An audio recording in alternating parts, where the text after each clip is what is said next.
You know what?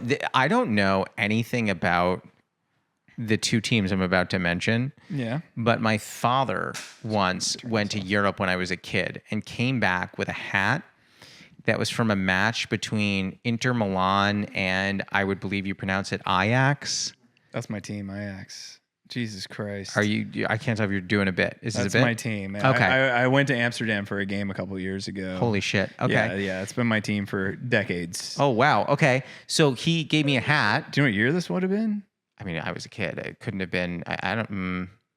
I think they played each other in the '93 Champions League final. So I don't even. Insane. That's the thing. I don't even have that information. You know what I mean? Well, like, yeah. I don't. I know so little about soccer. This is an embarrassing sentence, but like, I really liked playing FIFA, but that's all I know of soccer. Aside from music, it's the best thing that humans have come up with. FIFA or soccer? Soccer. Oh, okay. I was gonna say FIFA would be specific. Aside from music and books. Are you a soccer player? Are you good? I used to. Yeah. Really? Yeah. No shit. Yeah. I stopped playing when COVID hit.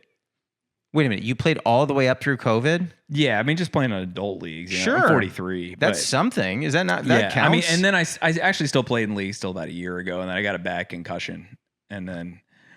From like you made contact with someone else, or you made contact? I mean, the ball. Well, yeah, no. There's some leagues where some people are. It was a very competitive league. Sure. And anytime you have someone in these games, it's like a much lower skill level. Mm-hmm. They try to make up for it with aggression. This dude had already stomped a guy on my team and like fucked his foot up, and I went up for a header and he blindsided me. And it was like, I don't know if it was elbow or forearm, but it was to my temple. And it knocked me out midair. It is crazy to me when I meet people who are very good at one thing. So in your case, like a very good comedian. Yeah, drink that compliment in with the tea. And I'm gonna introduce the tea in a moment. But it's always weird when you meet someone who's like really good at one thing and then also really good at another thing. And I'm like, oh, you could have done both things. You know, for me, they're like, what are you good at? I'm like, sleeping. You know. But by the way, so I saw you just drink the tea. I'll introduce the tea real fast because our listeners sleep with us at home. For those who being at home, the tea that we're drinking is rhubarb and custard, bird and blend. Amazing. A rooibos. So, you know, brew at boiling for, I did 6 minutes. Kind of anything over 4 is going to be good. How do you like it? I think it's delicious. I've only had one sip though. Oh, that's nice. You get more flavors in a couple minutes once it cools down a little bit. But yeah, that's crazy that you do both. I do. I do 3 things and then nothing else. What's the third thing? Music. Yeah, I'm a percussionist. I don't think we've ever talked about that. Really? Yeah. Hand percussion or drums? Or like orchestral set. Orchestral percussion. Orchestral percussion. But obviously I'm not in an orchestra anymore, so I just play drum set, and then I have like a practice pad on my desk where when I'm bored I just play rudiments and stuff like that. Yeah. Are you just paradiddling your way through the day? Yeah, no one else knows what a paradiddle is. You know, Were you a percussionist? We have 3 people who are probably listening that might know. No. So I was a musician. I played guitar for 15 years. And then I also sang. Guitarists don't know what paradiddles are. Yeah, but I was in a band. You know what I mean? Okay. So yeah, I had a good idea. I would do paradiddles when I was bored. You know, when you're on tour, there's nothing to do. So you know what I mean? So you just like futz around with your own stuff. You're stuck in a van. So we just like, you know, you learn stuff from each other. Yeah, you just learn. Right. Yeah. So you do those 3 things. Do you do all of them now that much? Yeah, my drum set's in my living room. You're married, right? Not married. We've been together for like 4.5 years. 4.5 years. I remember because last time we spoke, you were in a relationship. She's fine with that. It was her idea. It's a big living room and it's kind of doesn't, but it's non-functional. So she's like, we're not going to do anything with this part of the house anyway. So my drum set's right there, and it's like just a giant glass window in front of it, so it just looks out into the yard. That's awesome. Yeah, I know. So I play quite a bit. Do you have a lot of time to even do that? I feel like you. I don't do anything else. That's the thing. I write, and I play music. And then, you know, I'll like run or play a sport or something. Here is my knowledge of you. So do you remember where we first met? I don't know if you remember this. Yeah. When we met, for those listening, we met, it was a burlesque show. Absolutely. Where truly, like, I don't know your experience with it. the audiences were very nice, but no audience goes to a burlesque show because they really want to see the comic. No, exactly. It was a workout room for us with crazy stuff. I believe the night that you and I were there was a woman who was using an axe grinder on like, a metal kind of underwear set. Do you remember this? I don't remember that, like a chastity belt, like a Yeah, metal it was that kind of medieval thing. chastity. I always felt, so I enjoyed doing the shows because it was like packed, but they weren't necessarily good for stand-up, so it felt like a good challenge, Oh, yeah. Great place to work out. I always felt so uncomfortable during the burlesque. All the people are very nice who do it. Yeah. And I'm sure they're very talented, but like I just felt like a creep.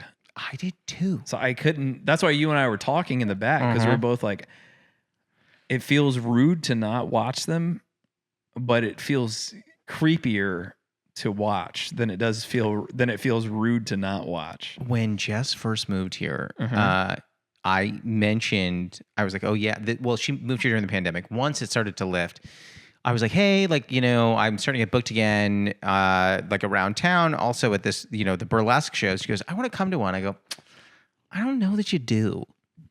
And she was like, what do you mean? I was like, I'll just tell you this. Like, you may enjoy it, but like, I feel uncomfortable. And I think you'll feel my discomfort because I'm just like, oh, I don't want you to. And she's not a comic, right? No. Yeah. I don't think I could. Well, I guess before I finish that sentence, is your partner a comic? She used to be. Okay. Well before we knew each other, though. Because I was going to say, I don't know if I could be with a comic only because I think it would be hard for me to not think about comedy, or it'd be hard for it to not come up a lot. I definitely would have never considered dating a comic. Well, did you? I mean, and then I didn't know she was a comic until after we were dating. So. Are you serious? Yeah, but then because she used to, you know what I mean? Like, yeah. I don't know. It may have come up on the first date. But at that point, it's something she used to do too, you know? Yeah. I mean, is she? Do you feel like you could have like the Jeannie and Jim Gaffigan relationship where she can like help you punch stuff up and like all that kind of jazz? I don't talk to anyone about my material or writing or anything. No, I don't. I don't. It's here until it's done. Do you write it down? I assume you write it. Yeah. Okay. But like, I mean, even like. I have a novel that came out last year. She did 2 or 3 proofreading passes, and like my manager did and another friend did, but I didn't really tell anyone about it beforehand, except that I'm writing a book. I'm on my second one now. For anyone who's not familiar with you, who's listening, what you, I say this in a major complimentary way, you frustrate the shit out of me because your productivity is like, just to be clear, so you released a special in 2020, right? No, 2023. It was this year. Oh, no, I'm talking about the Live from an Old Prison. Oh, well, here's the thing. I recorded that years before, or like 2017, 2017, I think. Okay. But then, or maybe even 2016, that I recorded on my own. Then I sold it to a label who released it in 2020. I see. This is the dumbest question, and I'm sorry, I'm going to ask anyway. That's Was okay. it actually in an old prison? Yeah. It's a former prison. So DC's old like maximum security prison was converted into an arts center. But still looks like a prison from the outside. And it's like it's a museum to the play. It's a mix of a museum and a theater. And then in a gallery. Wild. It's crazy, yeah. And you wanted to, I mean, I know you're from the DC area. Did you want to have your first recording be on home turf? It's just like, what's the easiest place to sell out? You know what I mean? Okay. It's just a place I could sell out without stressing about it. I mean, yeah, thinking. For sure. And also, I think the best crowds. I think DC. Yeah, DC and Chicago and Minneapolis, I think, are the best crowds. So lived in Minneapolis and lived in Chicago. Can verify that. Yeah. Never done stand-up in Washington, D.C. Oh, yeah. It's phenomenal. Really? Yeah. It's the smartest crowds in the country. Interesting. Yeah. If you think about everyone in DC has a graduate degree.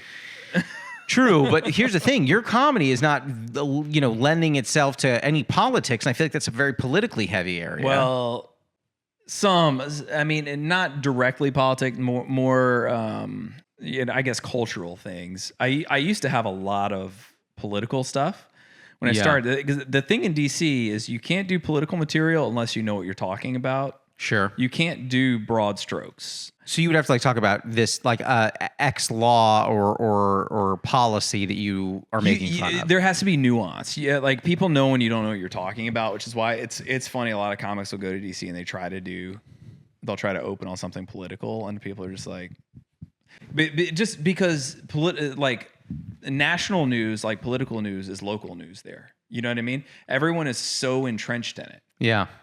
So I feel like LA, no one understands how the government works.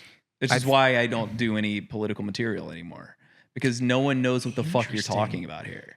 My theory is because of the time difference, by the time people wake up here, they're like, oh, the news has already happened. We don't need to pay attention because it's already in the past, because nothing else makes sense. I've never been to a place where people are so detached from what is happening in the country and the world. It is shocking. LA specifically. Oh, San Francisco's like that too. Yeah, I mean, I have my own feelings on San Francisco. Everyone's head's up their ass, but I love the place. I love performing in San Francisco. I could never live there. Do you think, and this is an oversimplification, do you think that being born in DC makes you more inclined to follow politics, or you just have... Yeah, that's what I was saying, because politics are your local news. Yeah. You know what I mean? Yeah. Like there's no avoiding it. You know, like your neighbors are, working for such and such agency. Your parents work for such and such agency. I thought you were going to be like your neighbors, like, a senator. Like, I mean, when I was in 7th grade, I got invited to Al Gore's house for the 4th of July. You know what I mean? Yeah, that's just what it's like there. You're in that world. Like you do... I would do shows, and then people after, like, hey, you want to go get a drink across the street? And you're there. Like, I remember one night I went out with Richard Engel, who, from NBC News. Yeah. It's like writers from, the Atlantic and the New Republic and the Washington Post, and you have Richard Engel, CNN.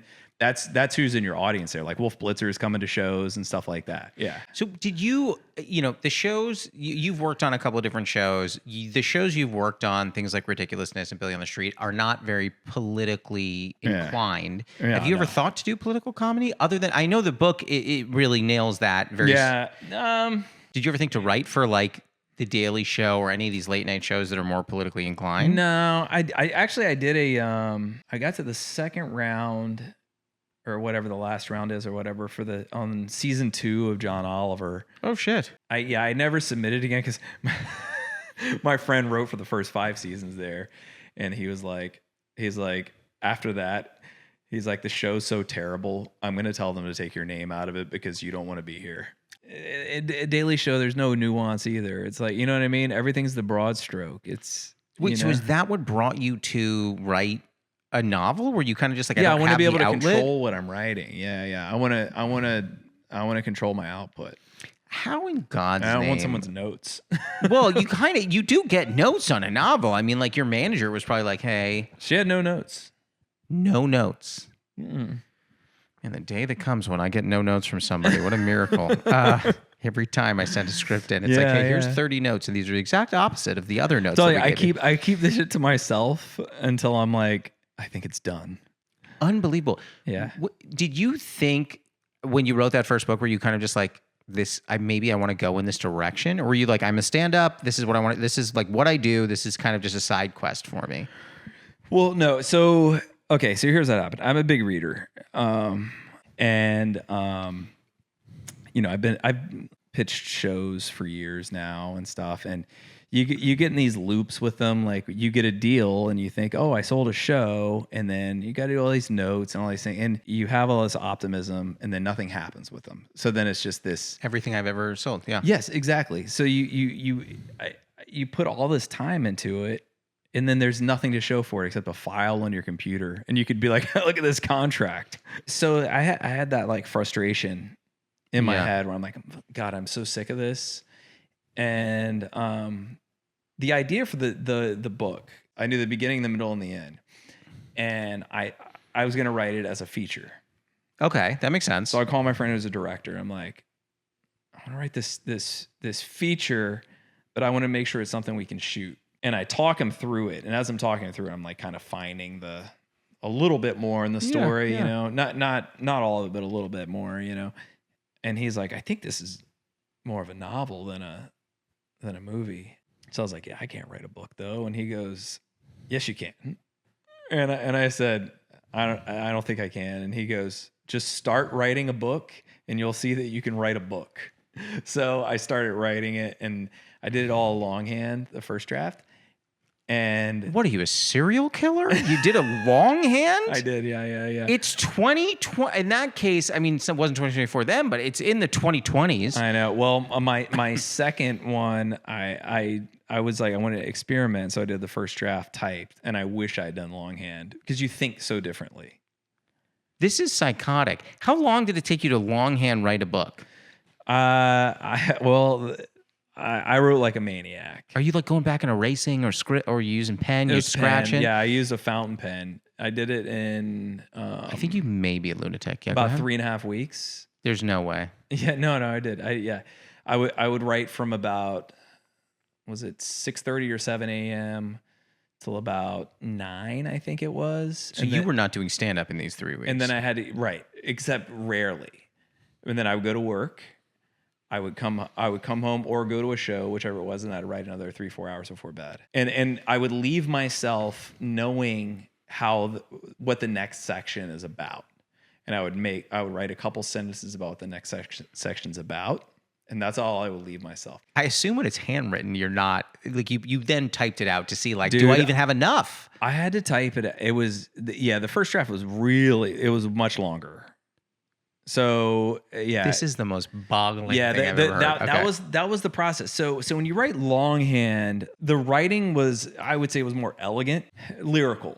You know? Oh, okay, interesting. And so I try to chop it down. It's still, I mean, it is still intentionally lyrical, but it's not like it's not for anyone to notice. But I wanted I down to the syllable, the right number of syllables in each sentence. So as I went through the subsequent drafts, that was my focus, was to get the rhythm of each sentence right. If you were older, I would think you could have been a Zodiac killer. I think like no, I've just been 50 since I was 5. Yeah. That's all it is. That's a good answer. Yeah. It's just like the your attention to detail, I think, is what I would hone in on here. is masterful. I guess. Okay, so you write. That's a good way to put it. Yeah, listen.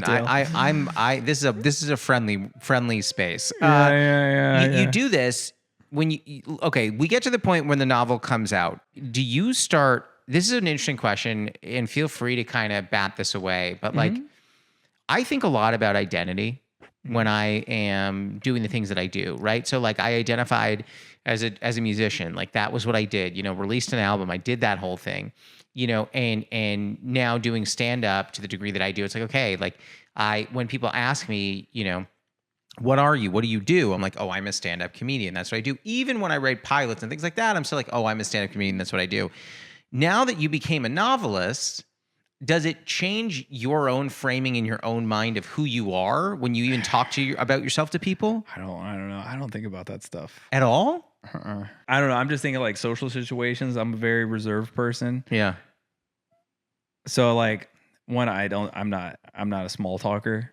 Yeah, I got that from the first time we met. Yeah, at all. Yeah, and so like when I don't know. I'll go to these things where it's like all things my girlfriend has to go to, and I go with her, and people will be like, you work in the industry? And I go, not really. No, you don't. Yeah. That's what you say? Yeah. And then they never say anything to me again, which is hilarious. Your dream is so that you can find a way to give a sentence to anybody where they just go, all right, I don't need to continue talking to him. Yeah, I guess so. I mean, it also is like, you guys could still talk to me, but I don't know. I just don't, I don't know. I don't think about it like that. I'd rather talk about other stuff. I remember I don't like talking about work, except on your podcast. Yeah, as you said on here. I was doing a show in Arizona, and I was taking an Uber to a club, and I put in the club's name. And so the guy was like, oh, and I had a camera with me. And the guy was like, oh, you're a comedian? And I was like, interesting that how many comics would hate being in this moment. I don't particularly care. Yeah. So I was like, yeah. And I swear to you, he goes, cool. Did not say another word about it. Well, you won. I know, but it never happens. But I know It people never like you, I happens. imagine that's your worst nightmare. It's my worst nightmare. I'm opening special number 2 that I'm shooting next month. I'm opening on a bit about people, having to telling someone you're a comic. Really? Yeah. I fucking hate it, man. I would imagine some people recognize you from some of the appearances you've made. I mean, it's rare. It at least people saying things is rare. Like after shows, people do. People come up to me, but in public, it's only happened a few times. Interesting. People come up to me after shows now, but it's never the other TV stuff. It's the special that's out now. It has done really, really well. That's amazing. So yeah, so people come out because of the special. That's fantastic. Yeah, so I don't know what to do after this third special comes out. I mean, you're doing 2 at once, which, by the way, is psycho behavior. I didn't want to. What do you mean you don't want to? Then don't do it. I mean, you should do it. I'm very happy for you to do it. The guy, so the producer of the last one, he asked when I was doing another special, and then Jack said, "Oh man," he was like, "I wish we could do 2," because I guess it was like a strike while the iron's hot kind of situation. And I was like, "Yeah, I can do 2." So I'm doing 2. I'm doing 2 separate like full hours. Well, actually, one's like 55, one's an hour 10. I don't But understand. We'll see how what was going on in your brain when he goes, I wish you could do 2, and you, being the absolute psychotic human that you are, go, yes. You know what my thought was? Please. I want to get rid of all this. Oh, you want to burn it all down and start fresh. Yeah, it's like, hey, yeah, I have a, as you can see from writing the books, that, I write a lot. So even after these, I still have hours that I barely, scratch the surface on. So then I get to go to that stuff. Okay, I have so many questions. We need to get to the first segment, but okay.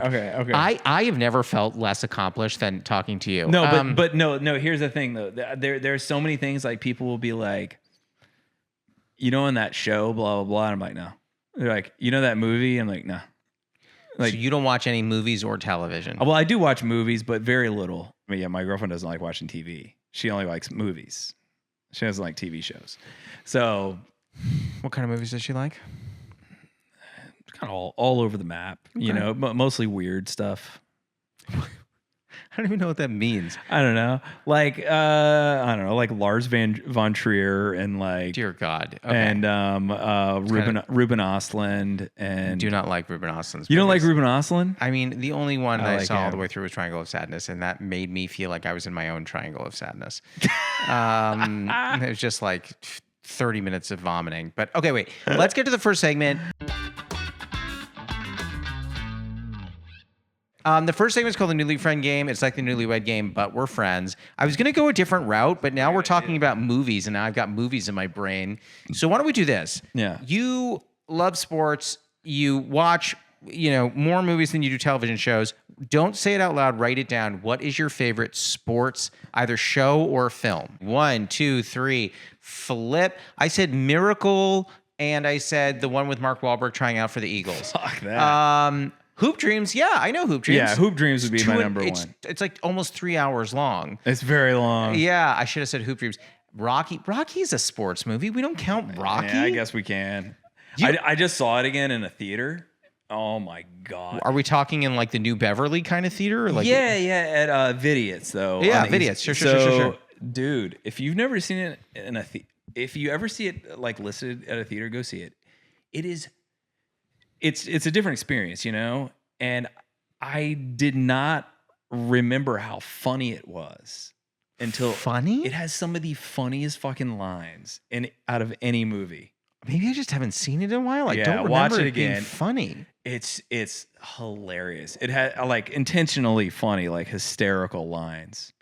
Interesting. Okay, let's do Yeah. the same question for me. Yeah. What is my favorite sports-related movie? 1, 2, 3. Flip. You said Mighty Ducks and Field of Dreams. I said The Sandlot and Rookie of the Year. So Mighty Ducks, I was in the ballpark because I would say that is hockey's Rookie of the Year. Yeah, I could see it. I could see it. You know what's so funny? I should have said Sandlot. Man, oh man, I swear, and that's the game, by the way. You could put your board down. That's the whole game. Oh, but I okay. will tell you this, and I swear to God, this is true. I would not lie to you, and I hope you know that about me. Yeah. I watched Mighty Ducks on Saturday. Love it. For those listening, we're recording this on a Wednesday. I watched Mighty Ducks 5 days ago. Yeah. We didn't have anything to watch. I was with my wife's dad, and I don't know if he'd be my brother-in-law. It's her sister's husband. He's the man. Yeah. We 3 guys were just sitting there, and they were like, I don't know, we got an hour and a half to kill. I'm like, Mighty Ducks? Throw it on. Why not? It was on. I was somewhere recently where it was on the TV. Oh, it was. We'll just say sister-in-law, my girlfriend's sister's house. Yeah, what is that? And they had just I don't know what watched. that thing They is. had just watched Sandlot too. Yeah. Should have invited me over. I love The Sandlot. I know, I'll watch that I any know. day. By the way, because I don't want the rest of the podcast to go before we talk about this. You got paid, in my opinion, one of the best compliments in the world by someone who you'd want to be paid that compliment by, which was Norm. Yeah. I'm sure you had to tell the story 100 times. I don't want to make you retell it again. What I want to hear more about, for those that are listening at home that don't know, you were on Last Comic Standing. Norm said it was the best, I think, 3.5 minutes of stand-up he'd ever heard in his life. It was something like that, right? He said 5 years. 5 years. That's still amazing. Yeah.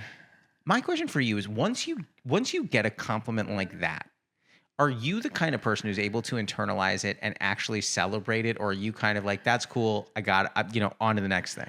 Okay, so I was like cripplingly nervous when I first started stand up. Interesting. Before I really started. Yeah. Because I wanted to so badly, but I was afraid to because I was just too shy, And then once I'd done it a few times, I got asked to do a guest set on like this sold out show.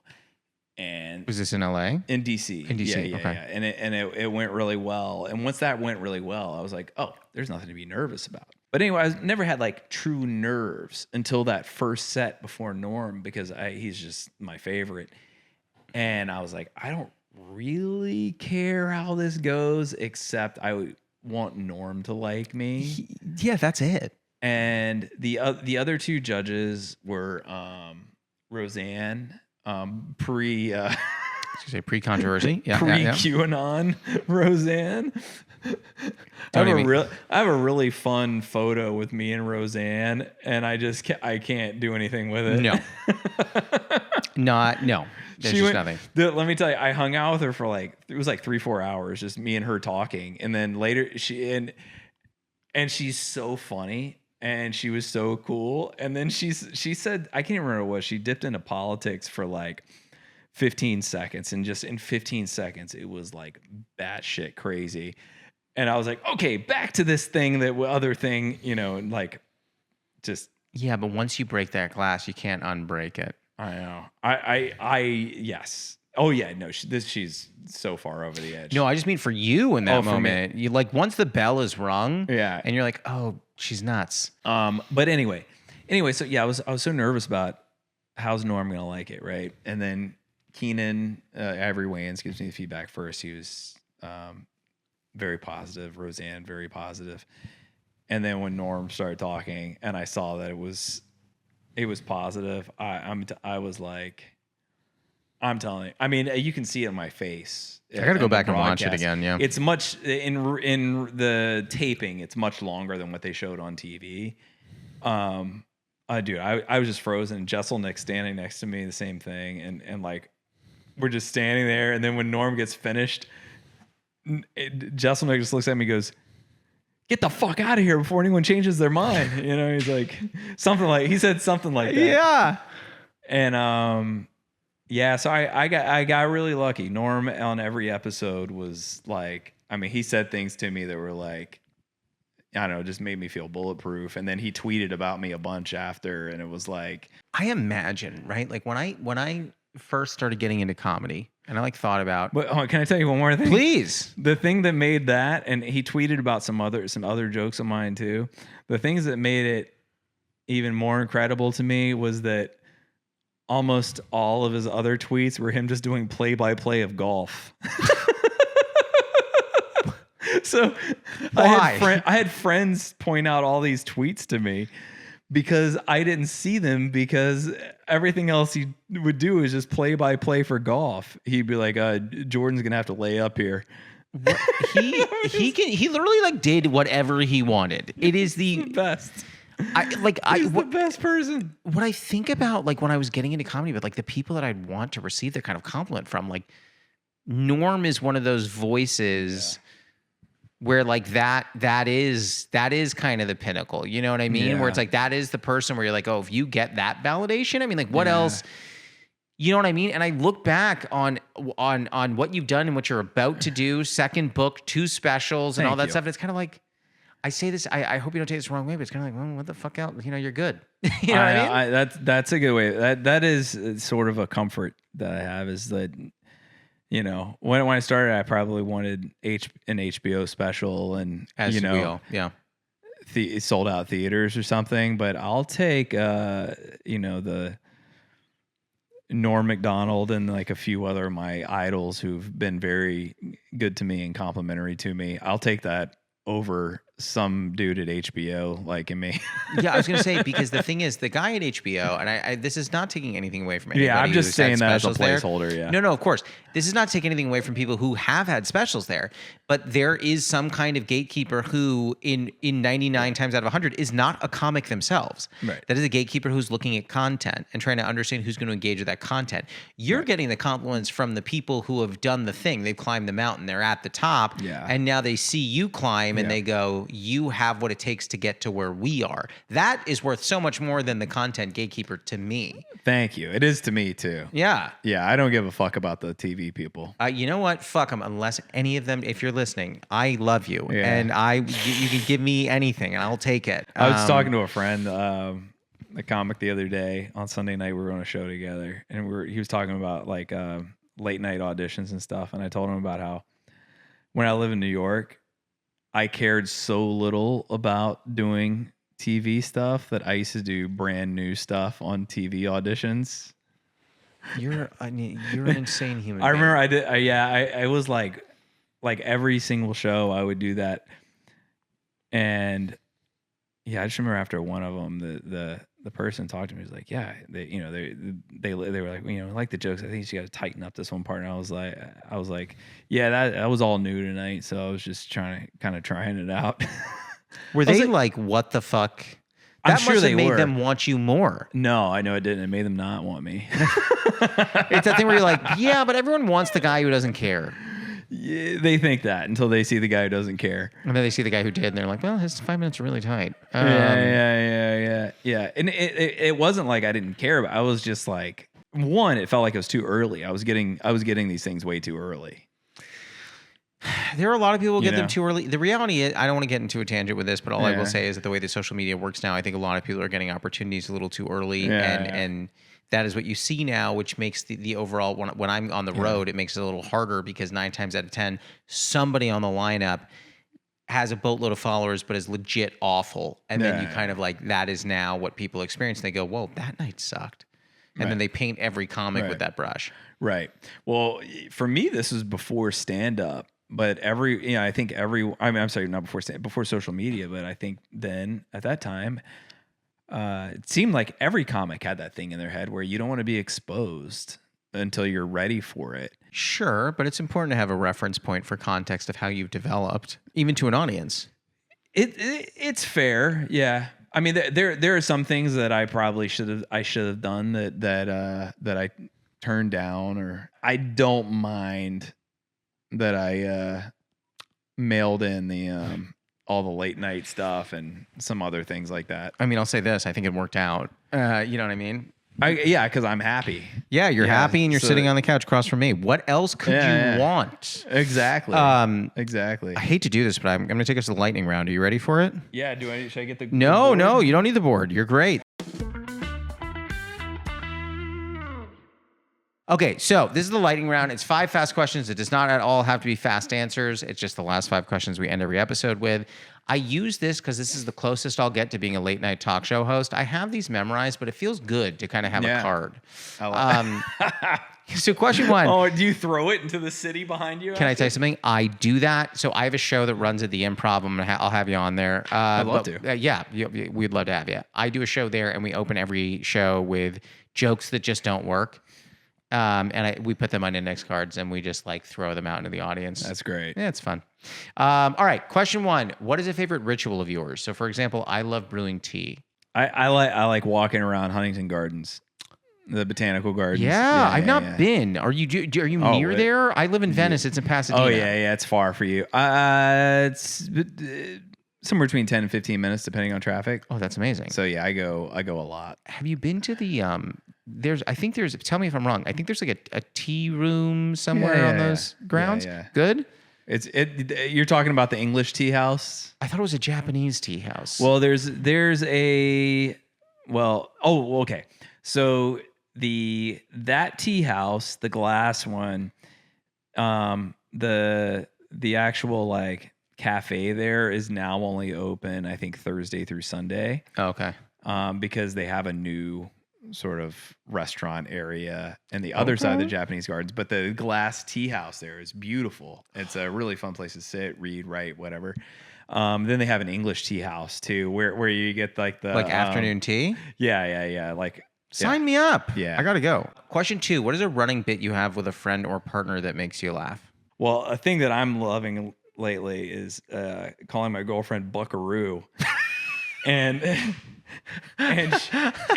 why? And she's like, I really don't like that. And I'm like, yeah, you do. And I just try to act like she told me that she wants to be called Buckaroo. I pray that if you do it enough, eventually she starts to like it. I hope so. I was calling her President Coolidge for a while too. And she ended up liking it. What? This woman is the patience of Job. President Coolidge. It grew on her. Did that just one day you're like, yeah, you are President Coolidge now in your brain? I don't remember how. I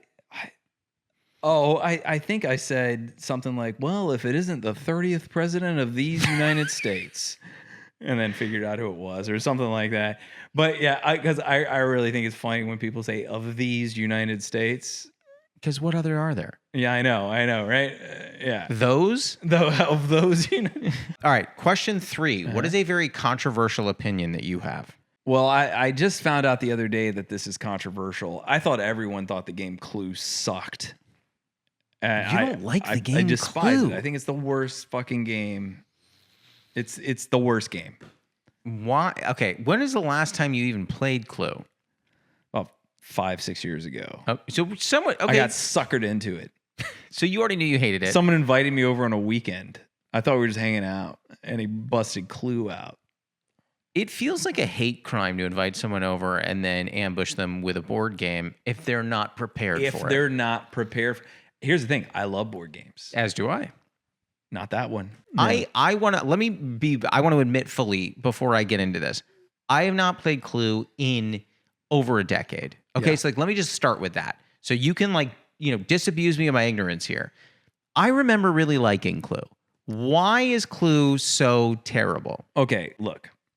You spend most of the time in these hallways. Okay. So already it's just a farce that there would be a mansion that's 80% hallways.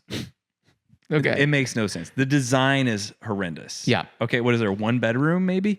I can't even remember if there is a bedroom. It was a 1 bed, 7 bath, 19 hallway, 40 mansion. Pool table. Mm-hmm. Yeah. Yep.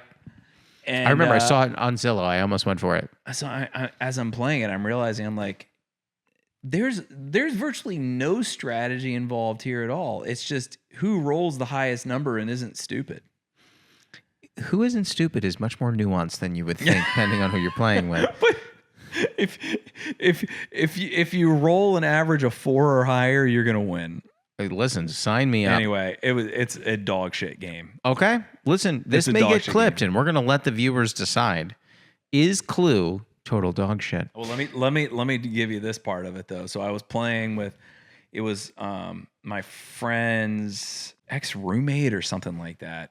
She had never played the game before. Mhm. Okay, we give her the rules, and I guess she's like one of those true crime people who's like obsessed with true crime. And she goes, "All right, who's the victim?" And we're like, "There's no victim. It's a board game." And she was like, direct quote, she's like, "If we don't have the victim, then how do we do the victimology?" And I'm like, I hate this person. I was like, Are you sure it's not? I'm like, you don't even know what that word means. Are you sure it's not clue you hate and this person is the one you hate? She's a big contributor. And then she goes, "Look, I'm not playing until I know who the victim is."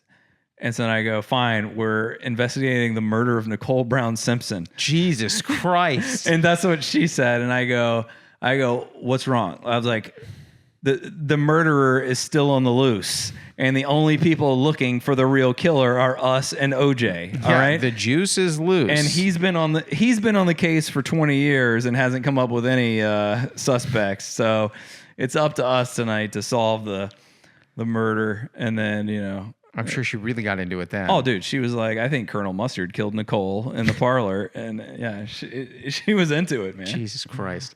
Okay, question 4. I was like, "Then explain the blood if it was a rope." Yeah. Oh.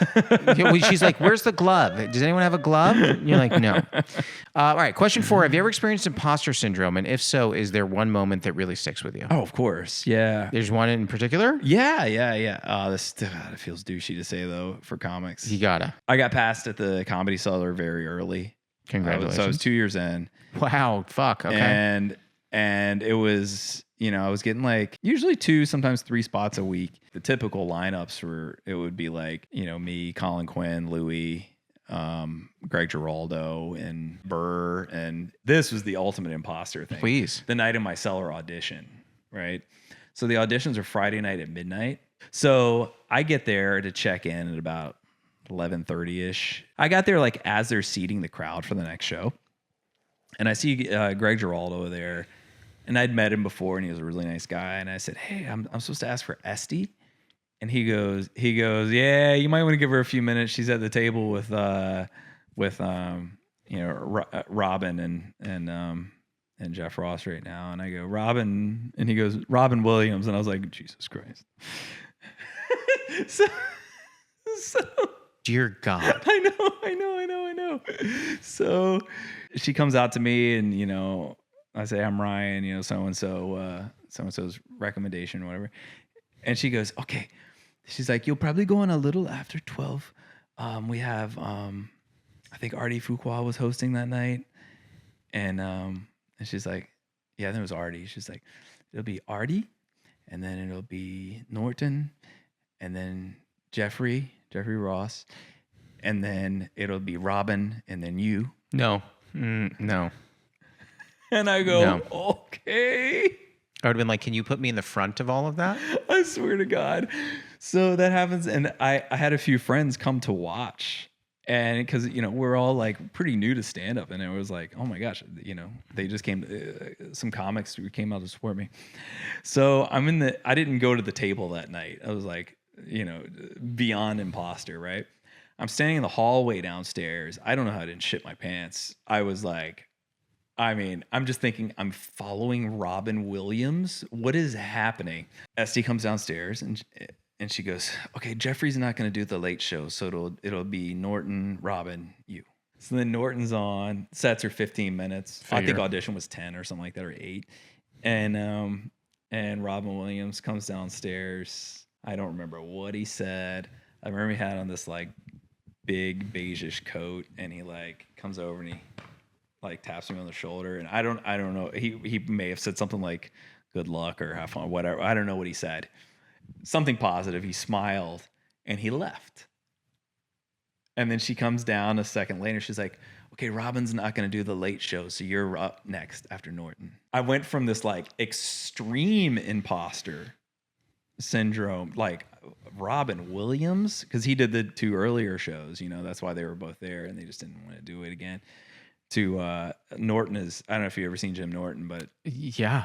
if you ever seen him in a club setting, he is so funny and so like confessional, and he's also quiet, which I think works. Build back to tension. back with Yeah. me because I think, I don't have a lot of volume on stage, and I didn't really talk fast or anything.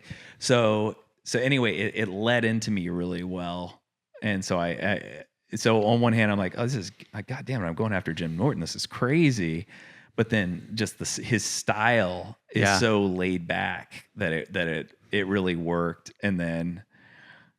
So it was the most surreal experience. And when I go on, Daryl Hammond's after me, and he's just watching me from the door, and I'm looking over and seeing Daryl Hammond as I'm doing my set, and I'm like, Jesus, I felt like such a goddamn fraud, dude. And then SD watches maybe the first 4 minutes, and then she goes upstairs. As soon as I get off stage, I see she didn't go upstairs. She just kind of poked out of the doorway so I couldn't see her, and Then she just said, "You're good." kissed me on the cheek and said, "Call on your avails on Tuesdays," I believe it was. Monday or Tuesdays. I think it was Tuesdays back then.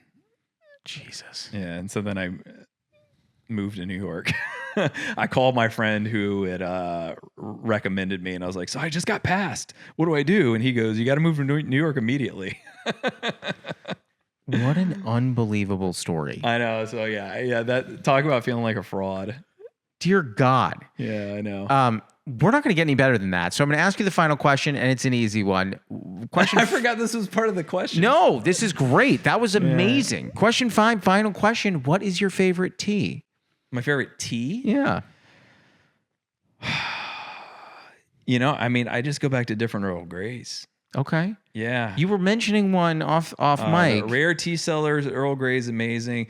There's another one, oh man, that I just drank. I think it's from San Francisco, and I cannot remember who made it. And it was it was like an Earl Grey plus another thing in it, not just the bergamot.